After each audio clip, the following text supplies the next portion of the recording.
In his second inaugural address, President Barack Obama urged national unity in finding new responses to new challenges. A decade of war is now ending. An economic recovery has begun. America's possibilities are limitless, for we possess all the qualities that this world without boundaries demands. An estimated 600,000 people watched the 20-minute address in person on the National Mall.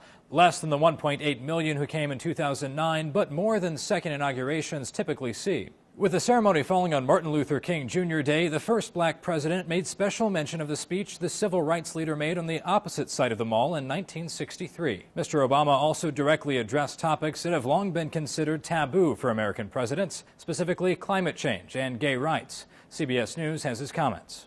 We will respond to the threat of climate change, knowing that the failure to do so would betray our children and future generations. Our journey is not complete until our gay brothers and sisters are treated like anyone else. The consensus among pundits that the inaugural speech reflected a boldness that the president has often been accused of lacking.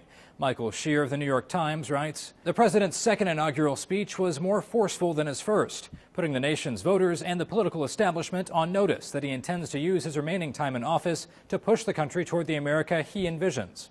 The inaugural speech is a precursor to Mr. Obama's State of the Union address, a moment the president will use to lay out his agenda to Congress. That speech is set for February 12th. For Newsy, I'm Zach Toombs. Multiple sources, The Real Story.